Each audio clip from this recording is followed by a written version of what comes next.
He is the most famous figure in human history. To billions, he is the Son of God. To others, a prophet. To history, he is an enigma wrapped in centuries of devotion and dogma. His name was Yeshua, Jesus, a craftsman from a backwater town in a rebellious province of the Roman Empire. He wrote no books, he commanded no armies, and yet his life split time itself in two. But who was the man behind the myth? Stripping away the golden halos and the stained glass, we are left with a historical puzzle.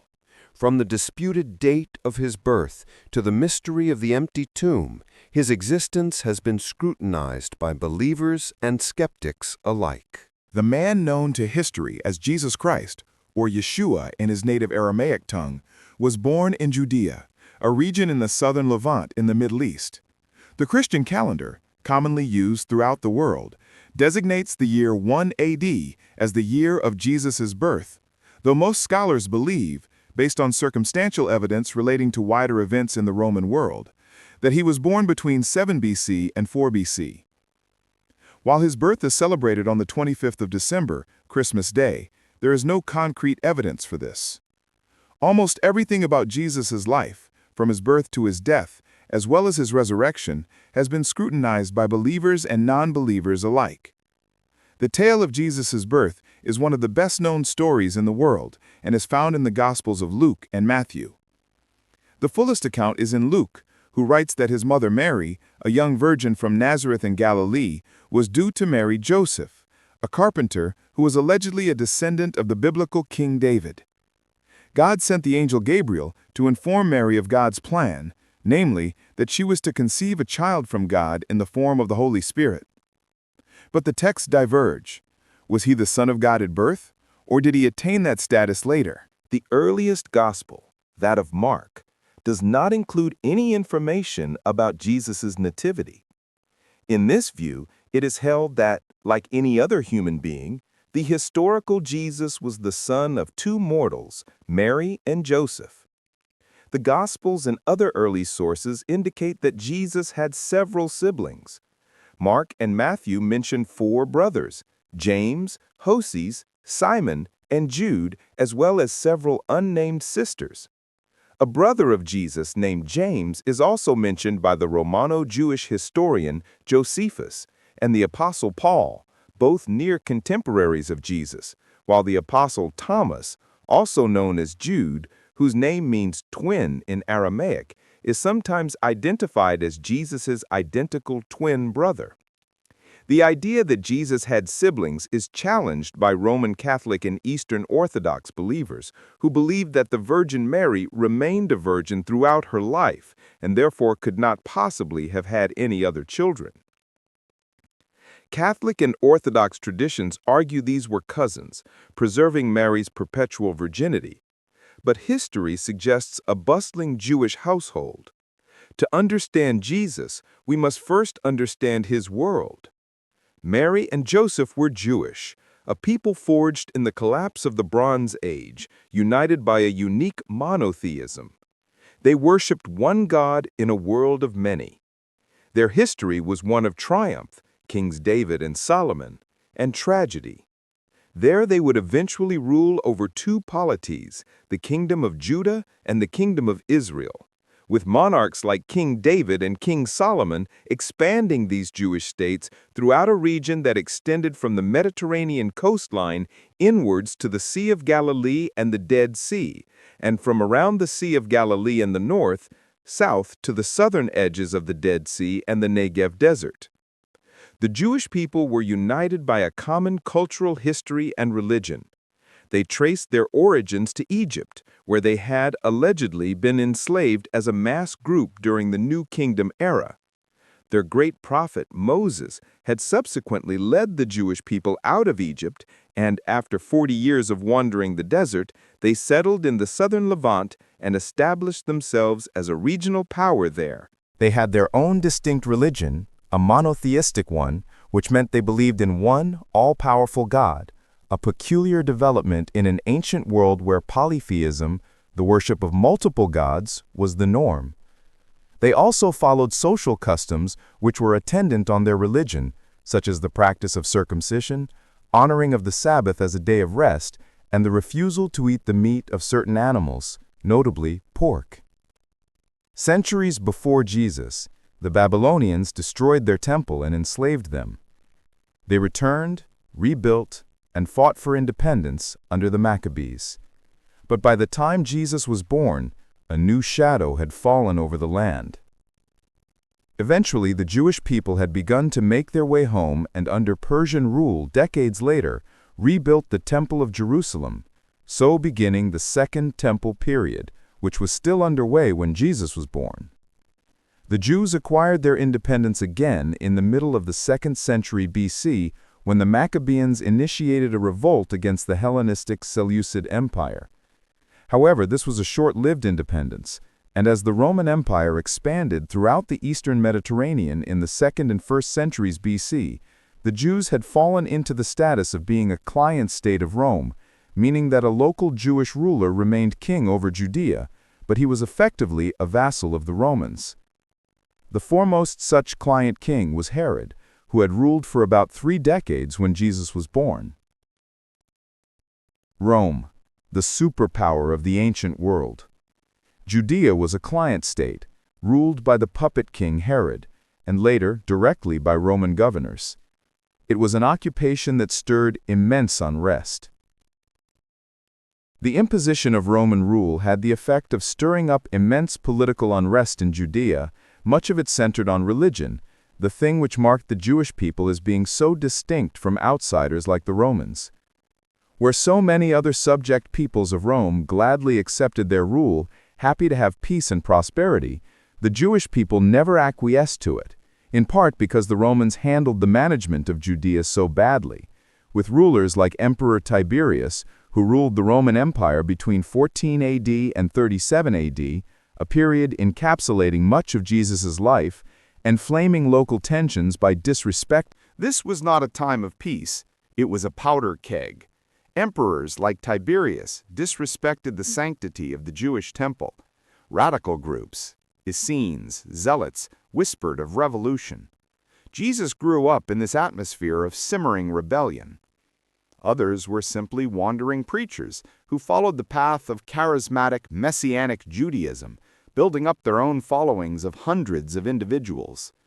Jesus' life would play out within this complex political, social, and religious environment. The most important sources for Jesus' life are the New Testament Gospels, attributed to the 4 evangelists, Mark, Matthew, Luke, and John. These 4 Gospels were written between 70 and 110 AD, several decades after Jesus' death. As such, they are not entirely contemporaneous accounts of the Messiah's life, and in the case of the Gospel of John, the latest of the 4, was written as much as 3/4 of a century later. The traditional view holds that the evangelists were either Jesus' disciples, as in the case of Matthew and John, or their companions, as in the case of Mark and Luke. However, in reality, the Gospels were most likely written by anonymous individuals, and were only later attributed to the apostles and their associates in order to lend them greater credibility. That said, most scholars do agree that these 4 canonical Gospels were written by elite followers of Jesus' teachings, albeit several degrees removed from the man himself, since they were written in Greek rather than Aramaic, the language of much of the southern Levant in ancient times. The Gospels of Mark, Matthew, and Luke are collectively known as synoptic Gospels, since they are similar in content and structure, while that of John relates a different set of tales about Jesus' life and is considered less reliable. While both Matthew and Luke were based on Mark, they are believed to have also drawn on an earlier collection of Jesus' sayings known by biblical scholars as the Q source, which has not survived down to the present day.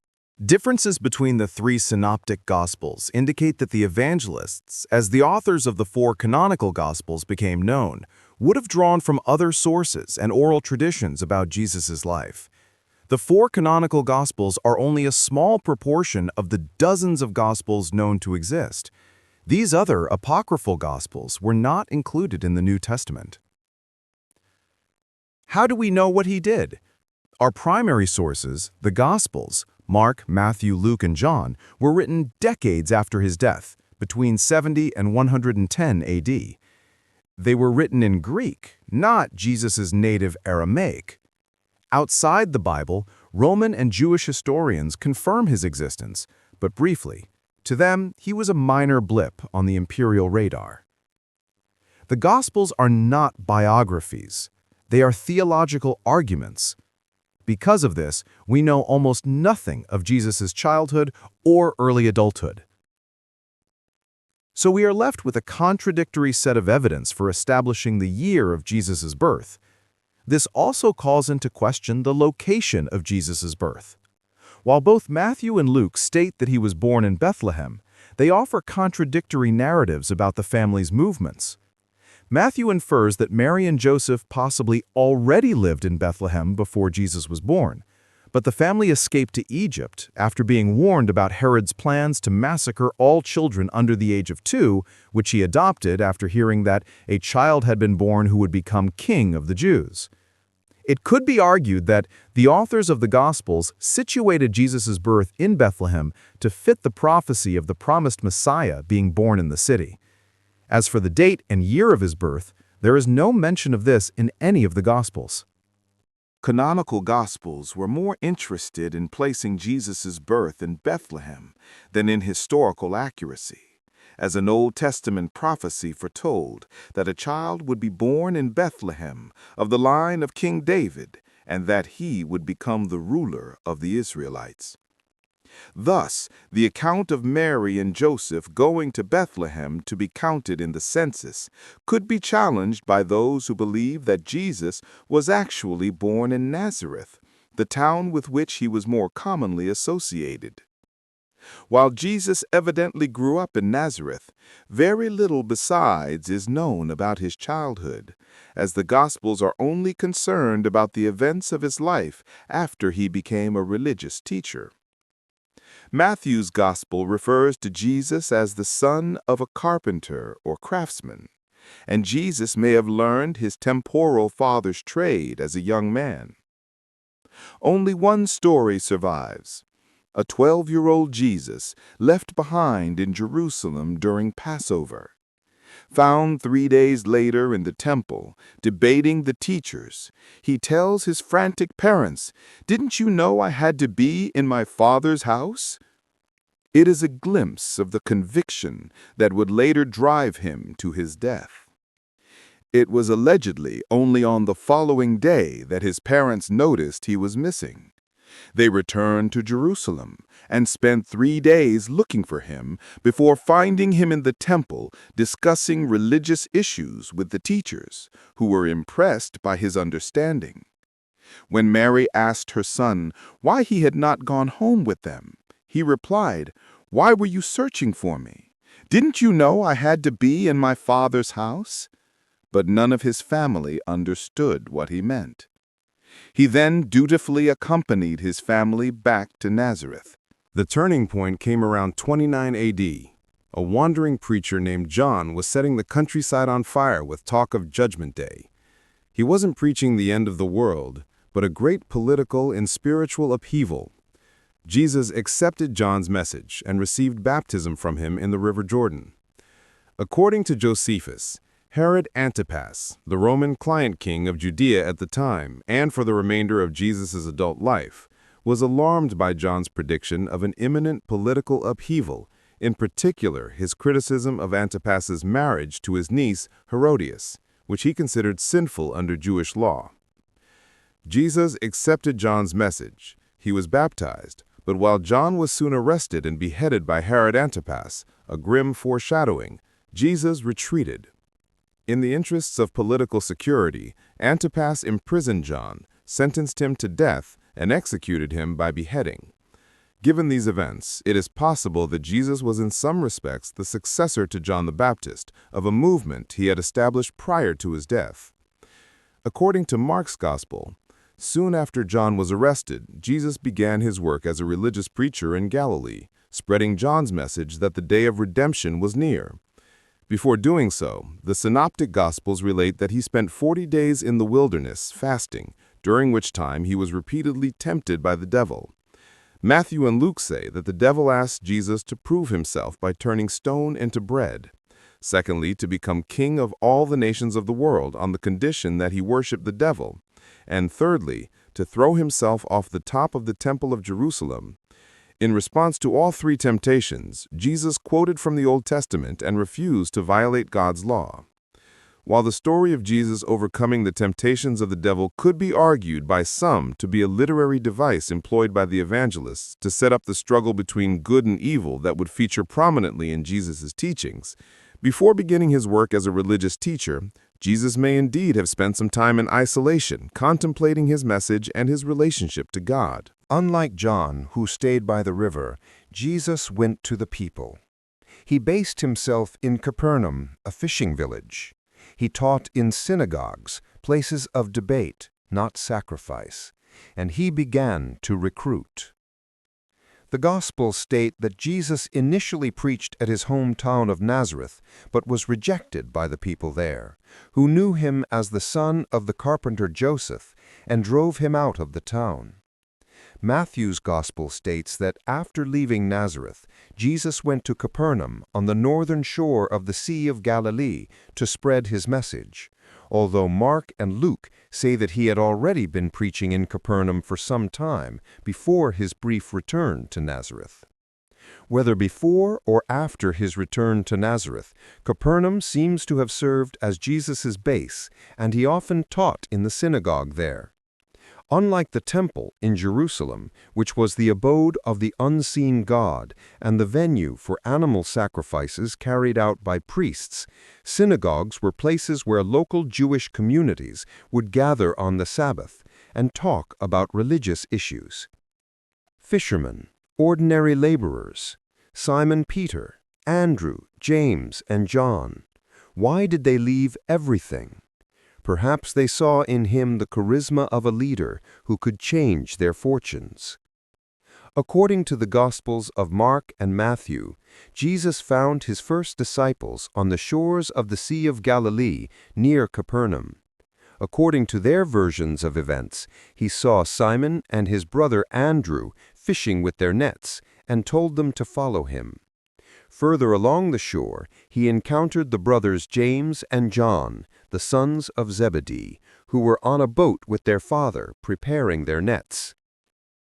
The four men were the first of a special group of Jesus' followers who have become known as the 12 disciples or the 12 apostles.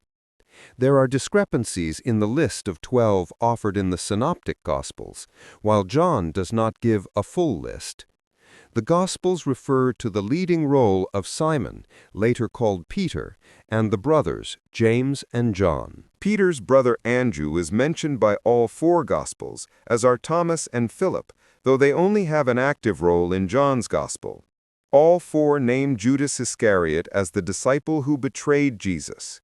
The three synoptics also name Matthew, Bartholomew, a second James, the son of Alphaeus, and a second Simon. While Matthew and Mark call the 12th disciple Thaddeus, Luke has another Judas called the son of James, while John refers to him as Judas, not Iscariot. In order to distinguish him from Jesus' betrayer, he is often known in English as Jude. They became the 12 apostles, a symbolic number representing the tribes of Israel. But his entourage wasn't just men. The Gospels indicate that after he gathered his apostles to him, Jesus and his disciples traveled around the towns and villages of Galilee, spreading their message. Both Matthew and Luke mention that Jesus had taught in the nearby villages of Chorazin and Bethsaida, but that they had mostly rejected his teachings.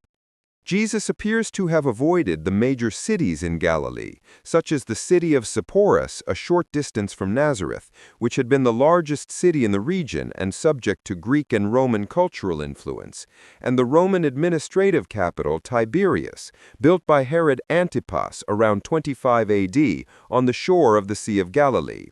Jesus' focus on rural regions was possibly a reflection of his own background and his egalitarian message that held that everyone, including the downtrodden, had a place in the kingdom of heaven. Jesus' family members were seemingly not among his itinerant followers. Joseph is not mentioned after Jesus' birth, and Mary only makes a few brief appearances thereafter. A key figure who does appear regularly in the accounts of Jesus' ministry is Mary Magdalene, a follower who is mentioned more often in the canonical Gospels than several of the individual apostles. Women, including Mary Magdalene, were key to his movement, a radical inclusion for the time. Moreover, the reference to her as a companion of Jesus in the non-canonical Gospel of Philip has led to speculation that she may have been Jesus' wife. In addition to his preaching, Jesus was credited with performing many miracles. Christians consider these deeds as evidence of Jesus' divine powers as the Son of God. But Jewish people in Jesus' day believed that miracles could happen to anyone who prayed to and enjoyed the favor of God, while a general belief in magic amongst the Romano-Greeks of the Roman Empire was certainly not unheard of. Even Jesus' opponents accepted the authenticity of his miracles, but claimed that he was summoning evil spirits rather than the benign God. The miracles that Jesus performed were primarily to do with healing the sick. Although there were physicians in the ancient world, their limited understanding of medicine meant that their intervention was often counterproductive, and people who were sick often turned to prayer for a cure. In the ancient world, miracles were not seen as impossible. They were signs of God's favor. Jesus healed the sick, cast out demons, and seemingly controlled nature, from walking on water to feeding the multitude. To his followers, these were proofs of his power. To his detractors, it was sorcery. But his greatest impact was not in what he did, but what he said. Jesus' ability to perform miracles was viewed amongst his followers as a sign that he enjoyed divine favor, but by no means an indicator of his own divinity. The Jews distinguished between charismatics, who could perform miracles by speaking to God, and magicians, who could employ particular formulas and incantations. Mark's Gospel, which places special emphasis on Jesus' miracles, primarily features charismatic miracles, but also includes magical ones, such as the healing of a blind man by spitting in his eyes and laying his hands on him. Matthew and Luke are less reliant on miracles to establish the divinity of Jesus, but primarily use them to show that he was fulfilling long-standing Jewish prophecies about the coming of a chosen one amongst the Jewish people. The miracles in Luke's Gospel show Jesus' concern for the poor and for women. On one occasion, while teaching in the synagogue on the Sabbath, Jesus healed a woman who was unable to straighten her back by placing his hands on her. Although the leader of the congregation rebuked him for working on the Sabbath, Jesus argued persuasively that there was no restriction against him engaging in good deeds on the holy day of rest. While Mark claims that Jesus urged his patients to keep his interventions secret, his fame soon spread throughout Galilee, and he could not go anywhere without being mobbed. Jesus alludes to his reputation as a healer when he is criticized by the Pharisees for dining with outcasts at the house of the tax collector Levi, whom Matthew's Gospel calls Matthew and identifies him with the disciple of the same name. Jesus responds, "It is not the healthy who need a doctor, but the sick."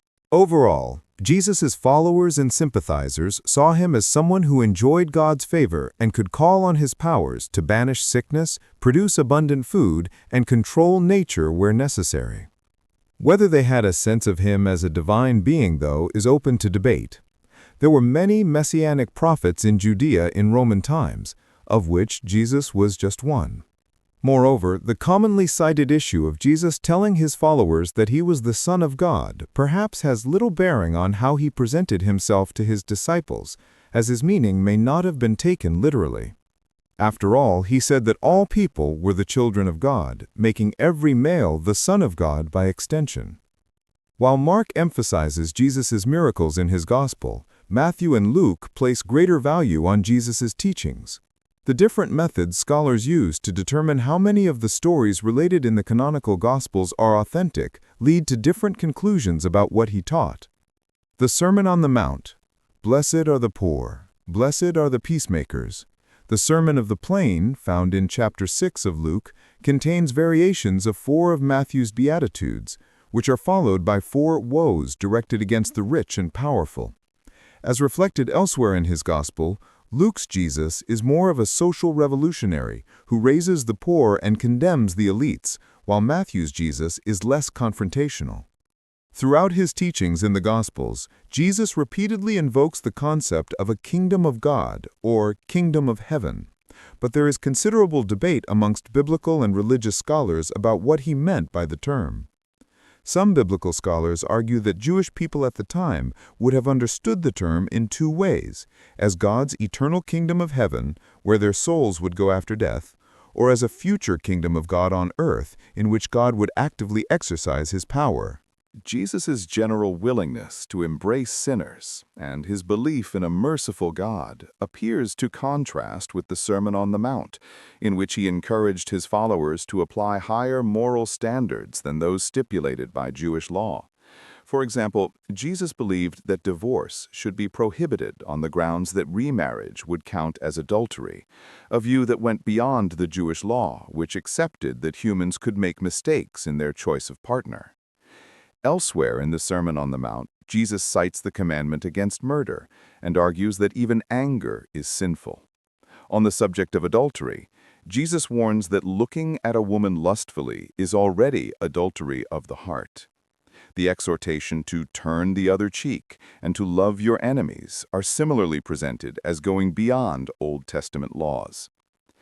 This was dangerous.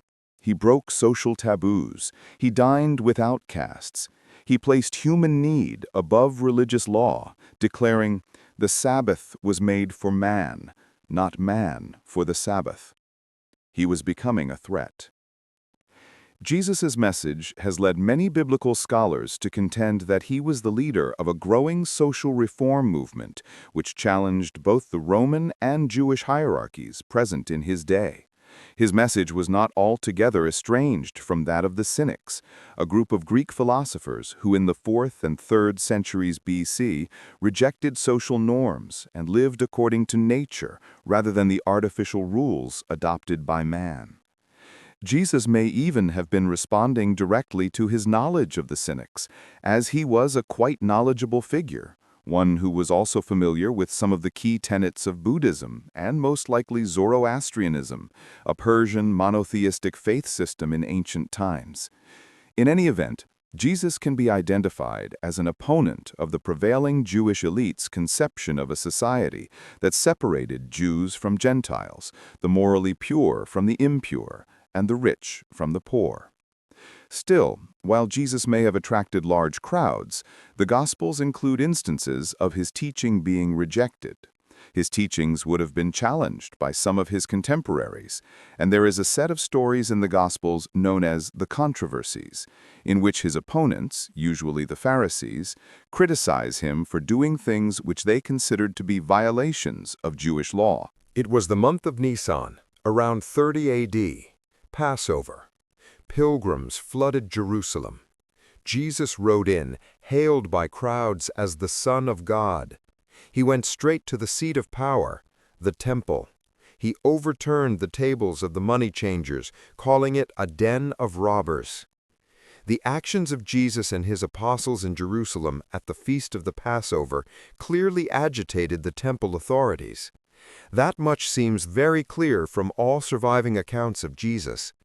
The size of the crowds that gathered to greet him possibly indicated that his following was growing in a way which now threatened the priests who exercised so much power in the city, while Jesus' entry into the temple precinct and his overturning of the tables and the report of his threatening the temple were clearly attacks on the authority of those who ran the temple. This behavior also alarmed King Herod Antipas, the Roman client ruler. While Jesus was preaching in the countryside of Galilee, his message of social revolution would have been seen by Antipas and the aristocratic priestly caste of Jerusalem as relatively harmless, just the musings of one of many provincial preachers with a small following. In the countryside, he was a nuisance. In the temple, During Passover, he was a spark in a room full of gunpowder. The authorities, both Jewish priests and Roman overseers, knew he had to be stopped. The Last Supper, a final meal with his friends. He knew betrayal was coming. He offered them bread and wine. "This is my body. This is my blood." A ritual that would become the heart of Christianity. The Last Supper is described in the 3 synoptic Gospels and by St. Paul, though there are some differences in each account. While they were eating, Jesus told the 12 apostles that one of them would betray him to the authorities.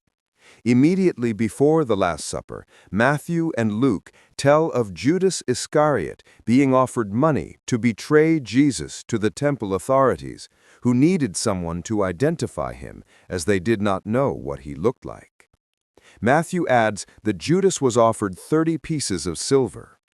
All 3 synoptics portray the disciples arguing among each other when Jesus revealed that one of them would soon betray him, though only Luke has Judas speaking up and attempting to protest his innocence. As Jesus broke the bread, he told the disciples that it was his body. Betrayed by a kiss from Judas. Arrested in the dark. He was passed from the high priest Caiaphas to the Roman prefect Pontius Pilate. The charge? Claiming to be king of the Jews, sedition against Rome. While Jesus' sense of his betrayal is attested to in all 3 synoptic Gospels, he made no attempt to escape from Jerusalem. Instead, after the Last Supper, he went with his disciples to the Mount of Olives and prayed at the Garden of Gethsemane. Jesus was highly distressed and berated his disciples for falling asleep and failing to keep watch. But when the authorities found him and Judas identified him to them by kissing his cheek, he willingly gave himself up. Jesus was then interviewed by the high priest of Jerusalem, Joseph Caiaphas, who charged him with blasphemy and recommended his execution, although his real motivation may have been to do with preserving public order. This decision was quickly confirmed by the Sanhedrin, a court of the priests of the temple that was rapidly convened, according to some versions, of these events to condemn Jesus. This done, he was handed over to Pontius Pilate, the Roman prefect of Judea, who, under the system of governance in place, had to confirm the decision made by the temple authorities. The Gospels here depict Pilate as finding Jesus broadly innocent of any crime, but that he bends to the demands of both the temple authorities and the Jewish mob to condemn him, and so he orders the crucifixion of Jesus. The Gospels depict Pilate as reluctant, washing his hands of the guilt. Historians argue this may have been an attempt by later Christians to appease the Romans, but the result was the same. Roman rule between 66 AD and 135 AD. Thus, it made sense from a propaganda perspective to vehemently distinguish themselves from the Jewish authorities in the canonical Gospels. In doing so, they were portraying Christianity as a distinct religion from Judaism, and also trying to present themselves as a people who were largely loyal to Roman rule, unlike the Jewish people who had revolted so many times in recent decades and who had experienced prejudicial Roman policies as a result. This decision to present the Jewish temple authorities and inhabitants of Jerusalem as being responsible for condemning Jesus to death in the canonical Gospels would be responsible for a lot of the anti-Semitism that pervaded Christianity for many centuries to come. On the morning of Friday 15 Nisan, the day after Passover, Jesus was led out of Jerusalem along with 2 other convicted criminals and crucified on the hill of Golgotha, overlooking the city. Friday, Golgotha, the hill of the skull. At 3 p.m. he cried out, my God, why have you forsaken me?" And then, silence. The man from Nazareth was dead. He was buried hurriedly. But when women came to the tomb on Sunday morning, it was empty. They claimed to see him, not a ghost, but transformed. This belief that he had conquered death ignited a fire. For instance, Paul, who claims that the resurrected Jesus appeared to him, described seeing Jesus inhabit a spiritual body, distinct from the mortal bodies of human beings. Any attempt to explain the resurrection of Jesus is for theologians rather than historians. But clearly, some of Jesus' followers believed strongly enough in his message that they now set about propagating it across the Roman world. Became known as Christians.